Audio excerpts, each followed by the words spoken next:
जय हिंद दोस्तों, welcome to today exam classes. दोस्तों, इस वीडियो में हम रीट भर्ती परीक्षा 2022 के लिए राजस्थान जीके सहित कुछ मोस्ट इंपोर्टेंट क्वेश्चन आंसर लेकर आए हैं जो आपके रीट 2022 के नए सिलेबस पर आधारित हैं। अगर दोस्तों आप भी रीट 2022 की तैयारी कर रहे हैं तो इस वीडियो को लास्ट तक जरूर देखें और इन सभी मोस्ट इंपोर्टेंट क्वेश्चन आंसर को जरूर याद करें। और दोस्तों आपको बता दें कि हमने रीट भर्ती परीक्षा 2022 के लिए ये 18वां मॉडल पेपर क्वेश्चन आंसर लेकर आए हैं। इससे पहले हमने 17 मॉडल पेपर इस चैनल पर अपलोड कर दिए हैं। अगर आपने अभी तक उन मॉडल पेपरों को नहीं देखा है, इस मॉडल पेपर के बाद उन मॉडल पेपर को भी आप जरूर देखिए और रीट 2022 की तैयारी है वो एकदम फ्री में घर बैठे जरूर कीजिए। तो चलिए देखते हैं इस मॉडल पेपर का पहला क्वेश्चन। पहला क्वेश्चन है, प्रसिद्ध लेखक मुणोत नैन सिंह को राजस्थान का अबुल फजल किसने कहा है? तो इस सवाल का सही जवाब देगा ऑप्शन बी यानी मुंशी देवी प्रसाद है जिन्होंने प्रसिद्ध लेखक मुणोत नैन सिंह को राजस्थान का अबुल फजल कहा है। किसने? मुंशी देवी प्रसाद ने। अगला नेक्स्ट दूसरा क्वेश्चन है, गणेश्वर सभ्यता की खोज रतन चंद्र अग्रवाल द्वारा कब की गई थी? तो इस सवाल का सही जवाब देगा ऑप्शन सी यानी साल 1972 में गणेश्वर सभ्यता की खोज है वो रतन चंद्र अग्रवाल ने की थी। और गणेश्वर सभ्यता की खोज है वो सीकर जिले के नीम थाना तहसील के रेवासा गांव में की थी। और गणेश्वर सभ्यता को ताम्र युगीन सभ्यता के नाम से भी जाना जाता है, जिसकी खोज कब हुई थी? 1972 में। और किसने की? रतन चंद्र अग्रवाल ने। अगला नेक्स्ट तीसरा क्वेश्चन है, निम्न में किस कमीशन ने भारत सरकार अधिनियम 1919 के द्वि शासन पद्धति में बदलाव की सिफारिश की थी? तो इस सवाल का सही जवाब देगा ऑप्शन ए यानी साइमन कमीशन ने भारत सरकार अधिनियम 1919 के द्वि शासन पद्धति में बदलाव की सिफारिश की थी। नेक्स्ट अगला चौथा क्वेश्चन है, रणथंभौर में चौहान वंश की स्थापना किसके द्वारा की गई थी? तो इस सवाल का सही जवाब देगा ऑप्शन बी यानी पृथ्वीराज चौहान तृतीय के पुत्र गोविंद राज प्रथम है जिन्होंने रणथंभौर में चौहान वंश की स्थापना की थी। अगला नेक्स्ट पांचवा क्वेश्चन है, तराइन का प्रथम युद्ध एवं द्वितीय युद्ध किस स्थान पर लड़ा गया था? तो इस सवाल का सही जवाब देगा ऑप्शन ए यानी हरियाणा के करनाल में तराइन का प्रथम एवं द्वितीय युद्ध लड़ा गया था। और ये युद्ध किसके बीच लड़ा गया था? ये पृथ्वीराज चौहान तृतीय और मोहम्मद गोरी के मध्य लड़ा गया था। और दोस्तों तराइन का प्रथम युद्ध कब लड़ा गया था ये आप कमेंट सेक्शन में लिखकर जरूर बताइए। नेक्स्ट अगला छठा क्वेश्चन है, राजस्थान में सर्वाधिक शुष्क कृषि तीव्रता वाले जिले कौन से हैं? तो इस सवाल का सही जवाब देगा ऑप्शन बी यानी राजस्थान में सर्वाधिक शुष्क कृषि तीव्रता वाले जैसलमेर और बाड़मेर जिले हैं। नेक्स्ट अगला सातवां क्वेश्चन है, भीलों का प्रसिद्ध लोकगीत जिसे स्त्री पुरुष साथ मिलकर गाते हैं वह कौन सा है? तो इस सवाल का सही जवाब देगा ऑप्शन बी यानी भीलों का प्रसिद्ध लोकगीत हमसीडो है जो पुरुष और स्त्री साथ मिलकर गाते हैं। कौन सा लोकगीत? हमसीडो लोकगीत।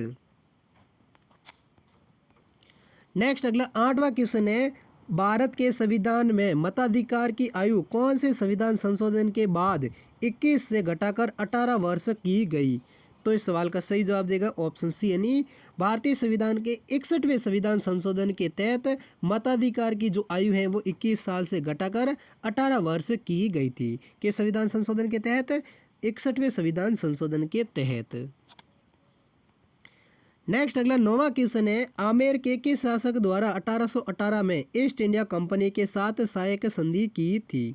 तो इस सवाल का सही जवाब देगा ऑप्शन डी यानी सवाई जगत सिंह द्वितीय हैं जिन्होंने 1818 में ईस्ट इंडिया कंपनी के साथ सहायक संधि की थी। किस शासक ने? आमेर के सवाई जगत सिंह द्वितीय ने।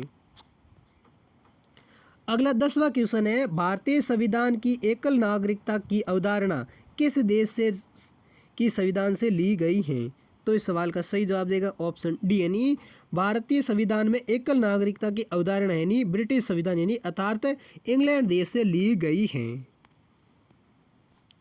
नेक्स्ट अगला 11वां क्वेश्चन है, जयपुर के चाकसू गांव में शीतला माता का मंदिर किसने बनवाया था?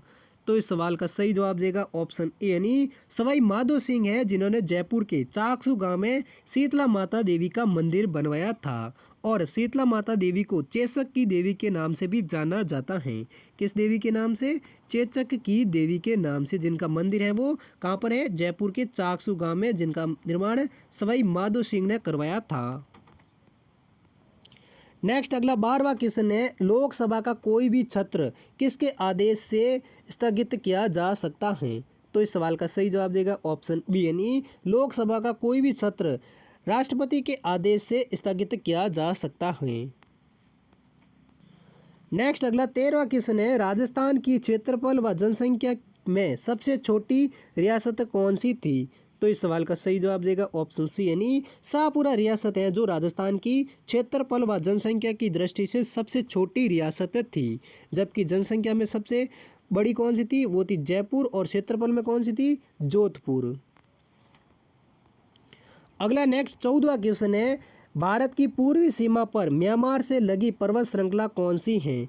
तो इस सवाल का सही जवाब देगा ऑप्शन ए यानी भारत की पूर्वी सीमा पर म्यांमार से लगी पर्वत श्रृंखला है वो पूर्वांचल पर्वत श्रृंखला है। और पूर्वांचल पर्वत श्रृंखला है जो अरुणाचल प्रदेश, नागालैंड, मणिपुर, मिजोरम, त्रिपुरा और पूर्वी असम राज्यों में लगभग 37,900 वर्ग मील तक फैली हुई एक पर्वत श्रृंखला है। कौन सी? पूर्वांचल पर्वत श्रृंखला।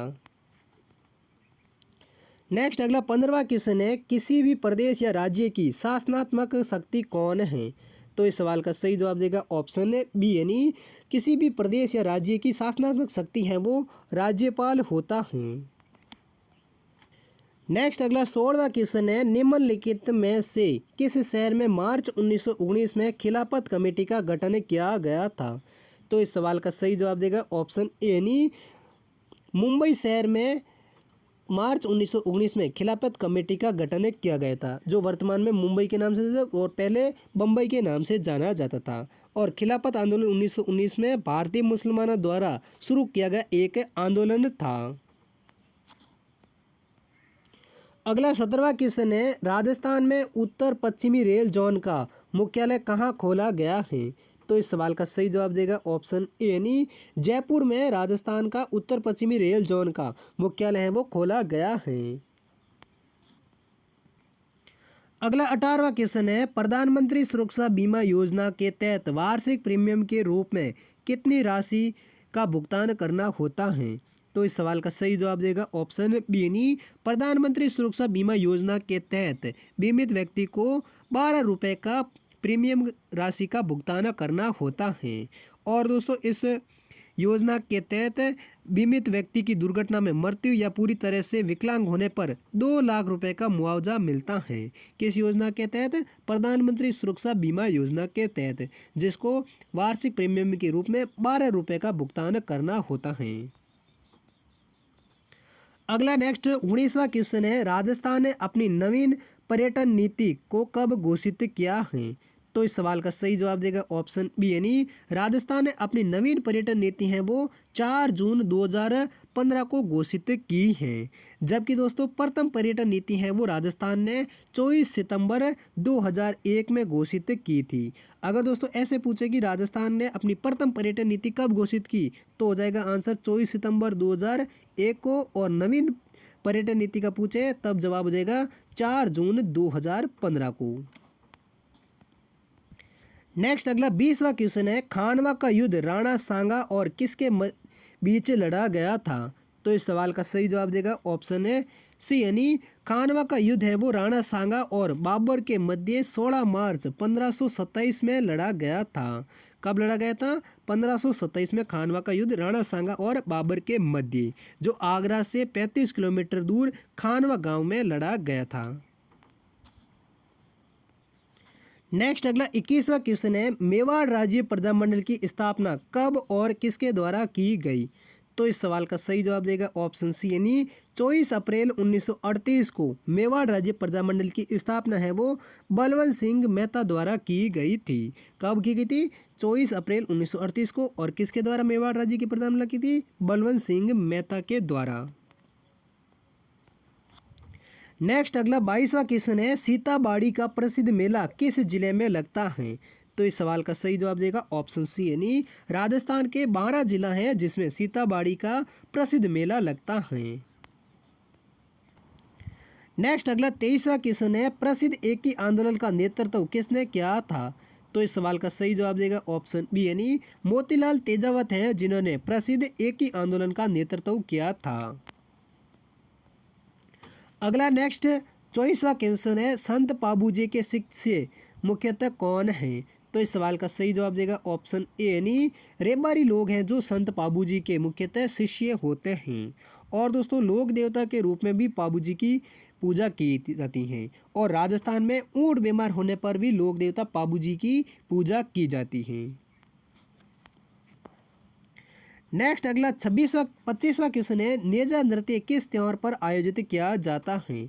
तो इस सवाल का सही जवाब देगा ऑप्शन बी, यानी नेजा नृत्य है जो होली के तीसरे दिन इस नृत्य को आयोजित किया जाता है। किस त्योहार पर नेजा नृत्य किया जाता है? होली के त्योहार पर। तो दोस्तों ये थे राजस्थान सहित कुछ मोस्ट इंपॉर्टेंट क्वेश्चन आंसर जो आपकी रीट भर्ती परीक्षा के लिए बहुत ही मोस्ट इंपॉर्टेंट क्वेश्चन आंसर थे।